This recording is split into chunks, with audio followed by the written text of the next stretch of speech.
하나님께 말씀은 열왕기하 2장 1절에서 11절까지 말씀입니다. 여호와께서 회오리 바람으로 엘리야를 하늘로 올리고자 하실 때에 엘리야가 엘리사와 더불어 길갈에서 나가더니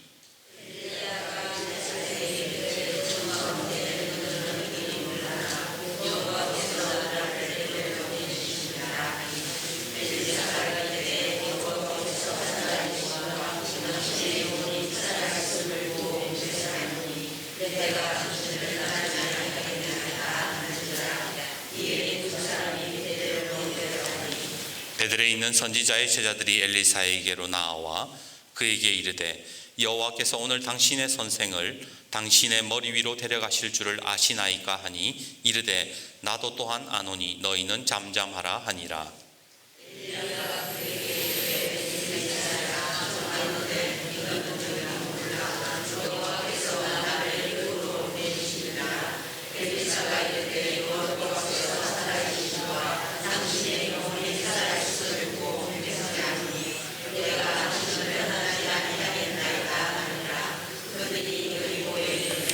여리고에 있는 선지자들의 제자들이 엘리사에게로 나와 이르되 여호와께서 오늘 당신의 선생을 당신의 머리 위로 데려가실 줄을 아시나이까 하니 엘리사가 이르되 나도 아노니 너희는 잠잠하라.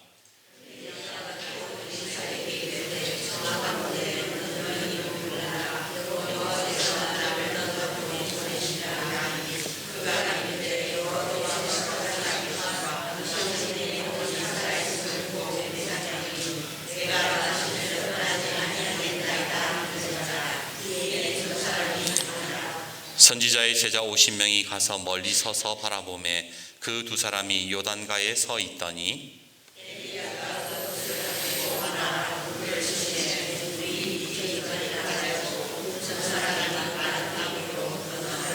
건너매 엘리야가 엘리사에게 이르되 나를 내게 데려감을 당하기 전에 내가 내게 어떻게 할지를 구하라.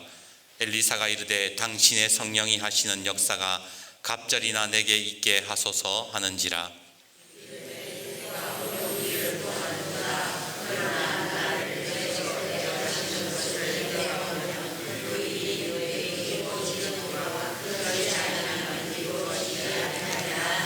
같이요. 두 사람이 길을 가며 말하더니 불수레와 불말들이 두 사람을 갈라놓고 엘리야가 회오리 바람으로 하늘로 올라가더라. 아멘. 어떤 집사님이 이런 고백한 것을 들은 적이 있어요.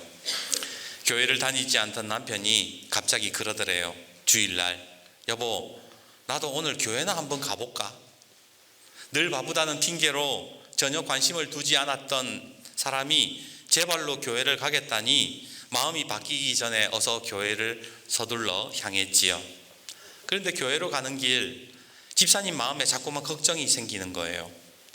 오늘 목사님 설교가 너무 길면 안 되는데 보나마나 남편이 너무 지루해 죽을 것 같다면서 한 소리 할 것 같은 거예요. 오늘 혹시 목사님이 헌금 설교하면 어떡하지? 교회가 돈만 밝힌다고 막 남편이 욕할 것 같은 거예요. 그렇게 가는 내내 이러면 안 되는데 저러면 안 되는데 심지어는 교회 밥 먹는 줄까지도 걱정이 되는 거예요. 누가 새치기 할까 봐 밥 다 떨어질까 봐 별의별 걱정이 다 들었어요. 그렇게 교회 도착하자마자 불이 나게 주보를 탁 펼쳐들었는데 이내 실망하고 말았습니다. 그날 본문의 말씀이 뭐냐면 창세기 5장인 거예요. 아담은 셋을 낳은 후 800년을 지내며 자녀들을 낳았으며 그는 930세를 살고 죽었더라. 셋은 105세에 에노스를 낳았고 920세를 살고 죽었더라. 누구는 누구를 낳고 누구는 누구를 낳고 몇 살에 죽었다. 이게 전부 창세기 5장의 말씀이거든요. 답이 없는 거예요. 이게 보니까 아이씨 망했다. 분명 예배가 끝나고 나면 남편은 다시 교회 안 가겠다고 으름장을 놓겠지요. 근데 이게 웬일입니까? 남편이 졸지도 않고 목사님 설교를 열심히 듣는 게 아닙니까? 기도하자 그러니까 이 사람이 또 눈 감고 기도를 하네. 그날 목사님의 설교는 특별한 것이 없었습니다. 별로 감동도 안 됐어요. 근데 남편이 돌아오는 길에 그러는 거예요. 여보 죽는다는 게 뭘까? 성경에 누가 누구를 낳고 죽었다는 말씀을 보는데 오늘 내가 죽음을 생각하게 됐어. 내 인생을 한번 돌아봤어. 그러는 게 아닙니까? 그때 순간 깨달아지는 것이 있었대요. 그것은 이 모든 것이 사람이 하는 일이 아니라 성령님이 하시는 일이구나. 그것을 깨달았다는 것이죠. 돌아보면 교회의 부족한 부분만 생각했습니다. 목사의 설교가 남편한테 좀 맞아야 된다 생각했어요. 그런데 그게 아니었어요. 이 모든 것이 성령님께서 일하셔야 하는 것임을 깨달았다. 그분이 그렇게 고백을 하더군요. 사랑하는 여러분, 오늘 여러분은 이 예배의 자리 속에 성령님을 얼마나 의지하고 계십니까? 저도 성령님을 의지하지 못할 때가 참 많은 것 같아요. 설교 준비가 좀 잘 될 때는요, 속으로 혼자 우쭐해요. 이번 주 우리 성도들 눈물 한번 흘릴 거라. 그런데 막상 그런 설교하면 아무도 안 울어. 맹숭맹숭해. 은혜가 안 돼요. 오히려 자신 없이 하나님 제발 살려주세요. 이번에 제 설교 완전 죽 썼습니다. 이러고 올라가면 그게 또 은혜가 돼요. 왜 그럴까? 디모데 3장 16절은 이렇게 말씀합니다. 모든 성경은 하나님의 감동으로 된 것으로 교훈과 책망과 바르게 함과 의로 교육하기에 유익하나니. 하나님 말씀이라는 것이, 이 성경이라는 것이 하나님 감동으로 쓰여졌다라는 거예요. 그래서 사람의 논리나 사람의 이야기가 아니라 하나님의 감동에 사로잡혀야만 그 감동이 전해지게 되더라는 겁니다. 그러기에 이 시간 전하는 저나 듣는 여러분이 내 경험과 머리로 말씀을 듣는 것이 아니라 주님의 감동으로 듣기를 바랍니다. 옆에 분과 인사합시다. 성령님만 의지합시다. 오늘 우리는 이스라엘 선지자들 중에 가장 위대했던 두 명의 선지자들을 만나게 됩니다. 바로 엘리야와 엘리사라는 선지자이지요. 근데 이 엘리사와 엘리사는 함께 이렇게 같이 다녔었는데 1절을 보시면 엘리야와 엘리사 두 사람의 헤어짐이 가까워옴을 보게 됩니다. 1절 한번 보세요. 여호와께서 회오리 바람으로 엘리야를 하늘로 올리고자 하실 때에, 쉽게 말해서 지금 이제 엘리야 선지자는 하나님의 부름을 받아서 하늘로 올라갈 때가 가까워 왔다라는 거예요. 그리고 이제 엘리사는 혼자 남게 되는데, 중요한 것은 엘리야가 지금 하늘로 올라갈 것이라는 사실을 엘리사만 알고 있었던 것이 아니라 그의 많은 제자들도 알고 있었다라는 거예요. 3절을 보세요. 베델에 있는 선지자들의 제자들이 엘리사에게로 나와 그에게 이르되 여호와께서 오늘 당신의 선생을 당신의 머리 위로 데려가실 줄을 아시나이까 하니 이르되 나도 또한 아노니 너희는 잠잠하라. 그런데 지금 엘리사의 대답, 그러니까 제자들이 선생님 그거 아세요? 엘리야 지금 선지자가 뭐 하늘로 올라간다면서요. 어딘가 소문을 듣고 왔겠지요. 그래서 엘리사에게 와가지고 지금 어떻게 됐니? 그 사실 알고 있느냐? 그러니까 엘리사가 뭐라 그랬다는 거예요? 나도 안다. 근데 너희들 제발 입 좀 다물고 있어라. 그랬다는 거예요. 뭔가 좀 짜증이 섞여 있잖아요. 왜 이렇게 엘리사가 좀 짜증이 섞여 있는 건가? 그것은요, 엘리사의 제자들이 호들갑을 떨었기 때문에 그래요. 지금 엘리야 선지자께서 들림을 받는데 머리 위로 올라간다는데 뭐 어떻게 올라가는지는 모르겠고 하여튼 간다는데 기적이 일어나는 거잖아요. 뭔가 일어날 것 같은데 그거 알고 있느냐? 근데 이들의 호들갑을 떠는 것 속에는 다른 이유도 있었어요. 그게 뭐냐면 엘리야가 뭐 하늘로 올라가든지 눈앞에서 사라지든지 간에 엘리야가 사라지고 나면 그 엘리야를 대신할 사람이 없었다라는 겁니다. 우리가 볼 때는 엘리사 있잖아. 구약의 가장 위대한 선지자 엘리사. 그 엘리야 없으면 엘리사만 있으면 되지 뭐 이래 생각할 수도 있지만 제자들의 생각은 달랐어요. 왜냐하면 엘리사는 엘리야와 같지 않았어요. 우리가 아는 대로 엘리야가 얼마나 위대한 선지자입니까? 바알과 아세라 선지자 850명과 혈혈단신으로 대결을 벌이고 하늘에서 불을 내리고 죽은 아이를 살려내고 과부 집에 있는 깃방과 기름이 떨어지지 않게 하고 3년 가뭄에 비를 내리고 말들이 끄는 마차보다 빨리 달렸다. 성경이 뭐 그렇게 얘기하잖아요. 이건 보통 사람이 아닌 거지. 어떻게 보면 지금 이스라엘, 북이스라엘이 망하지 않고 견딜 수 있었던 것도 바로 이 엘리야라는 선지자 때문인데 그 엘리야가 사라진다는 거예요. 그런데 문제는 엘리사에게는 또 그런 능력이 없다라는 거예요. 여태까지 엘리야와 엘리사가 같이 다녔는데 엘리야는 그런 기적을 막 보였는데 엘리사는 한 번도 그런 기적을 보여준 적이 없다라는 거예요. 그러니까 제자들의 입장에서는 뭐예요? 엘리야가 가고 나면 이제 큰일 난 거예요. 망한 거예요. 엘리사가 뭐 대단하긴 한데 수제자인데 엘리야의 제자니까 대단한 사람인 건 알겠는데 엘리야만큼은 아니라는 거예요. 그래서 막 호들갑을 떠는 거죠. 그거 알고 계십니까? 지금 엘리야가 선생님 머리 위로 뭐 올라가 뿅 하고 사라진다고 하긴 하는 것 같은데 그 사실 아세요? 그러니까 엘리사가 뭐라 그래요? 나도 안다.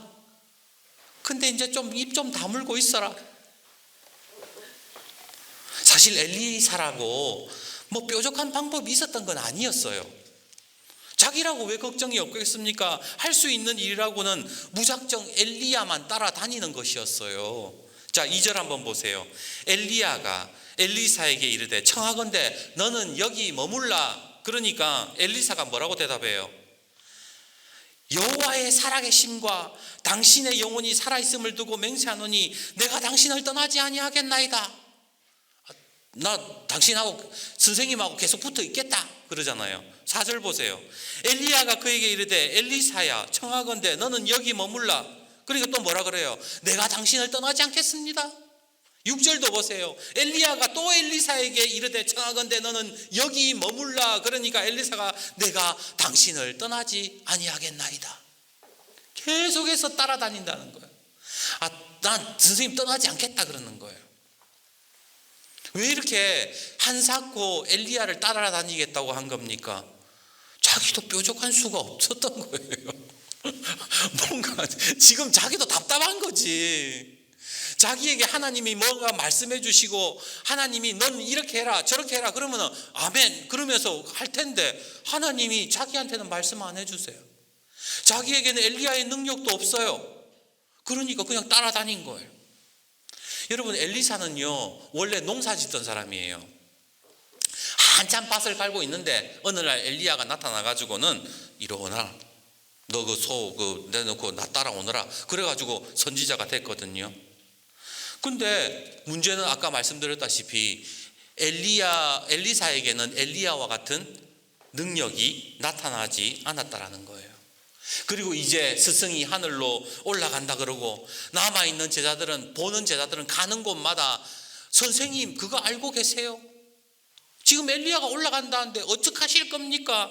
그렇게 묻고 있고 자기에게는 아무 능력도 없고 막막하잖아요.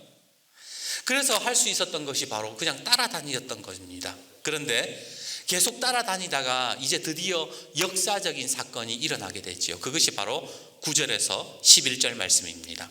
자, 9절에서 11절 말씀을 같이 한번 읽어봅시다. 시작. 건너매 엘리야가 엘리사에게 이르되 나를 네게서 데려감을 당하기 전에 내가 네게 어떻게 구할지를 구하라. 엘리사가 이르되 당신의 성령이 하시는 역사가 갑절이나 내게 있게 하소서 하는지라. 이르되 네가 어려운 일을 구하는도다. 그러나 나를 내게서 데려가시는 것을 네가 보면 일이 네게 이루어지거니와 그렇지 아니하면 이루어지지 아니하리라 하고 두 사람이 길을 가며 말하더니 불수레와 불말들이 두 사람을 갈라놓고 엘리야가 회오리 바람으로 하늘로 올라가더라. 엘리야가 이제 하나님의 부름을 받기 전에 그 제자에게 엘리사에게 그러는 거예요. 내가 데려감을 당하기 전에 내가 너를 위해서 기도해야 되는데 네가 그 어떻게 기도할지 네가 한번 어떤 기도 해줄까 한번 구해봐라. 그러니까 엘리사가 뭐라 그랬다는 거예요. 당신의 성령이 하시는 역사가 갑절이나 내게 있게 하소서 그랬다라는 거예요. 사실 이 말씀은 목사님들이 되게 좋아하는 말씀이에요. 생각해 보세요. 이름만 들어도 다 아는 그 기독교 TV에 나오는 그 유명한 목사님들보다 갑절에 성령의 역사가 2배나 일어난다는 것 얼마나 멋지고 가슴 뛰는 일입니까? 그분들보다 더 대단해진다는 거잖아요. 그래서 저도 그렇게 기도한 적이 많았습니다. 이분들보다 더 큰 목회하게 하소서, 갑절의 영감을 주옵소서. 그런데요, 이렇게 기도하는 것이 정말 맞는 것일까요? 경기도 파주의 그 한소망 교회를 담임하고 계신 유영모 목사님, 이분은 총회장도 하셨는데 오늘 본문에 대해서 이런 설교를 하신 적이 있어요. 제가 발췌를 했어요. 우리가 어릴 때 중국집에 가면 고민거리가 있습니다. 짜장면 먹을까, 짬뽕 먹을까? 그리고 또 고민합니다. 보통 먹을까, 곱빼기 먹을까? 그러다가 크게 외칩니다. 짜장면, 곱빼기. 우리는 곱빼기 문화에 갑절의 영감이라 하면 곱빼기 능력을 생각합니다. 갑절의 능력 이러면 그죠? 당연히 곱빼기를 생각하잖아요. 그런데 성령님은 분량이 아니라, 양이 아니라 인격체시라는 거예요. 제가 여러분의 집에 신방 갔을 때에 어떤 집은 보통 유영모가 가고 누구 집에는 유영모 곱빼기가 갑니까? 유영모는 그냥 유영모일 뿐이라는 거예요. 성령님도 마찬가지입니다. 어떤 사람에게는 성령님 곱빼기가 가고 어떤 사람에게는 성령님 보통이 가고 그렇게 하시지 않는다라는 거예요. 성령님은 인격체이시기에 곱빼기가 임하는 게 아니다. 여러분, 오늘 9절에 갑절이라는 단어를 히브리 말 원어 성경을 보면 쉐나임이라고 되어 있어요. 이 쉐나임이라는 말은 곱빼기란 뜻이 아니라 2배의 몫이라 이렇게 되어 있어요. 성경을 보면. 그래서 이 원어 성경의 느낌을 살려서 해석을 하면 엘리사가 뭐라고 얘기를 하느냐, 당신을 통해, 엘리야 당신을 통해 성령이 하셨던 2배의 몫을 저에게 주십시오. 쉽게 말하면 엘리야 당신보다 2배의 능력을 주십시오라고 하는 것이 아니라 저에게 더 많은 일거리를 주십시오. 저에게 제가 할 수 있는 일들을 저에게 2배나 주십시오라고 말하는 거였어요. 왜 엘리사가 이렇게 말했냐면 이제 엘리야가 없으면 자기가 해야 될 일이 더 많다라는 거예요. 지금 내가 경험하고 있는 이 이스라엘의 현실은 성령님의 역사가 2배로 일어나지 않으면 안 되는 지금 상황이기 때문에 지금 나에게 2배로 일할 수 있는 몫을 달라고 얘기했던 거예요. 여호수아 14장에 보면 갈렙이 그러잖아요. 이스라엘이 가나안 땅에 들어가서 땅을 나눌 때에 여호수아가 너거는 이 땅, 너거는 저 땅 이런데 사람들의 분위기가 안 좋아. 이유를 알고 보니까 부동산도 왜 금싸라기 땅이 있고 땅값이 싼 땅이 있잖아요. 이스라엘 백성들이 볼 때도 그랬던 거예요. 저기는 금싸라기 땅인데 저거는 우리한테 안 주고 지금 우리한테는 막 완전 돌밭에다가 지금 가면은 거기에 막 이상한 가나안 주민들 막 기골이 장대한 이런 애들이랑 싸워가지고 거기에서 지금 살아야 되는 그런 상황에서 땅을 나누니까 불만스러웠던 거예요. 그때 갈렙이라는 사람이 나와서 뭐라 그래요? 그날에 여호와께서 말씀하신 그 산지를 저에게 주십시오. 하나님이 함께 하시면 제가 그거 감당할 수 있습니다. 그 땅 저에게 주세요라고 했던 거예요. 마찬가지로 오늘 엘리사가 하나님 성령의 역사가 갑절이나 내게 있게 하소서라는 것은 나에게 곱빼기의 능력을 주십시오. 선생님보다 더 대단한 일을 하게 해 주십시오라가 아니라 뭐예요? 지금 상황이 하나님의 성령님의 역사가 2배나 필요한 시점이기 때문에 그것을 제가 감당할 수 있게 해달라고 구했던 겁니다. 갑절의 의미가 바로 이것이지요. 그래서 2배의 몫을 저에게 주십시오. 당신에게 임했던 성령의 역사의 2배의 몫을 저에게 주십시오 라고 구했고, 엘리야는 뭐라 그래요? 10절에 이르되 네가 어려운 일을 구하는도다. 이 말은 무슨 말이냐면 네가 나보다 더 유명해지겠다고, 성령의 곱빼기 달라고 하겠다고 네가 참 어려운 부탁을 하네, 이렇게 말한 것이 아니라 뭐예요? 왜 그렇게 힘든 일을 네가 감당하려고 하느냐? 왜 너 참 어려운 일을 구하는구나. 그러나 하나님께서는 능치 못하실 일이 없으니 나를 너에게서 데려가시는 것을 네가 보면 그 일이 너에게 이루어지겠거니와 그렇지 아니하면 이루어지지 아니하리라. 그렇게 말씀했던 거예요.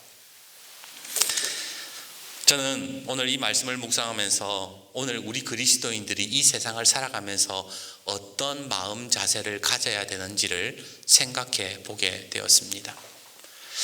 우리는 살아가면서 곱빼기 좋아하잖아요. 하나님, 나에게 능력을 주셔가지고 더 많은 돈을 벌게 하시고 더 많은 영향력을 주시고 더 많은 힘을 주시고 더 많은 지혜를 주시고, 그런데 출발선상이 다르더라는 거예요. 지금 엘리사가 구하는 것은 지금 내가 여기에서 더 성공하게 해달라고 하는 것이 아니라 지금 성령님을 의지해서 성령님의 역사가 필요한 시대이기에 나에게 그것을 감당할 수 있는 2배의 몫을 달라. 내가 더 열심히 그 사역을 감당할 수 있게 해달라고 그렇게 부탁을 했던 겁니다. 프랑크 루박이라는 선교사님이 계세요. 이분은 필리핀 선교사님이신데 이분이 참 대단한 분이세요. 세계 문맹 대치 선교회를 설립하고 많은 사람들에게 이 글 읽지 못하는 사람들에게 쓰기와 읽기를 가르치는 그런 대단한 분이시죠. 미국 우표에도 등재될 만큼 아주 유명한 분입니다.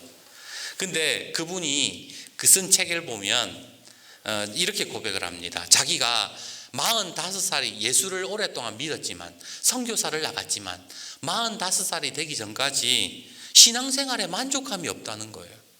분명히 나는 예수를 믿기는 믿는데 별로 크게 막 은혜가 되는 것도 아니고 기쁨도 느끼지 못했다는 거예요. 그래서 한 가지 실험을 합니다. 내가 어떻게 하면 하나님이 나와 함께 하신다는 게 느껴질까? 어떻게 하면 하나님과 함께 동행할 수 있을까? 그렇게 해서 실험을 한 것이 있는데 그게 뭐냐면 매 순간마다 하나님을 생각하기 시작했다는 거예요. 근데 여러분 일상을 살아보시면 아시겠지만 매 순간 속에 하나님 생각하는 게 쉬워요, 어려워요? 안 되죠. 맨날 우리 예수님 바라봅시다 이러지만 주일날만 예수님 생각 좀 하다가 월요일 아침 되면 아이고 또 하루 시작됐네 이러면서 정신없이 막 살아가다가 그러다가 저녁 들어와가지고는 그죠? 아이고 오늘 힘들었다 그러면서 TV 띵 들어가지고 드라마 좀 보다가 분노 좀 했다가 뉴스 좀 보다가 태극기 동해물에 하면 띵 끄고 또 자고, 그래가지고 주일날 오면 또 목사가 그러잖아. 참회 기도 시간에 지난 주간 예수님을 얼마나 생각하셨습니까? 이러면 좀 속으로 뜨끔해갖고 그래요, 예수님 내 생각해보니까 예수님 별로 생각도 안 하고 기도도 사실 솔직히 안 하고 매주 그게 반복되지 않습니까? 이 선교사님도 그랬던 거예요. 내가 이런 삶에서 어떻게 벗어날 수 있을까? 그래서 이제 예수님을 바라보기 시작하면서 일기를 썼는데 처음에는 며칠 동안 해도 그게 안 되더라는 거예요. 근데 계속 노력을 하고 기도하기 시작하다 보니까 처음에는 일주일에 한 번, 하루에 한 번, 시간이 지나면서 간격이 자꾸 줄어들더래요. 6시간에 한 번, 1시간에 한 번, 30분에 한 번. 그리고 나중에는요 계속 예수님을 생각하고 하나님을 떠올리기 시작하니까 그때부터 하나님과 동행할 수 있는 은혜가 생기더라는 거예요.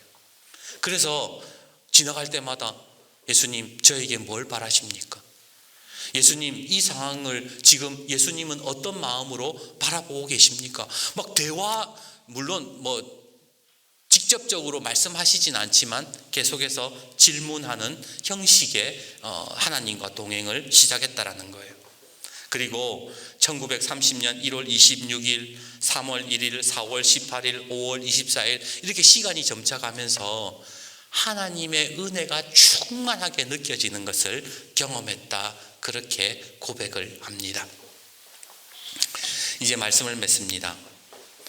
언젠가 선한목자교회 유기성 목사님이 이런 말씀을 하신 적이 있어요. 잘 들어보세요. 성령을 의지하는 만큼 성령께서 인도하신다. 한번 따라해 봅시다. 성령을 의지하는 만큼 성령께서 인도하신다. 참 멋진 말씀 아닙니까? 우리는 성령 충만해야 된다는 사실도 알고 있고 성령님을 의지해야 된다는 것도 알지만 매 순간 성령님을 의지하지 못할 때가 참 많습니다. 그러나 우리가 성령님을 얼마나 의지하느냐에 따라서 성령님의 인도하심이 달라진다는 거예요. 오늘 엘리사가요, 당신의 성령이 하시는 역사가 갑절이나 내게 있게 해달라, 이 말은 다르게 말하면 그만큼 내가 성령님을 더 의지하겠다라는 이야기인 거예요. 그렇지 않습니까? 성령을 의지하는 만큼 성령의 역사가 일어난다면 갑절이나 나에게 달라는 것은 뭐예요? 내가 성령님을 갑절이나 의지하겠다라는 말과 똑같다라는 겁니다. 오늘 우리가 살아가는 세상은요, 성령님의 갑절의 역사가 필요한 시대입니다. 지금 우리가 살아가는 환경이 얼마나 어렵습니까?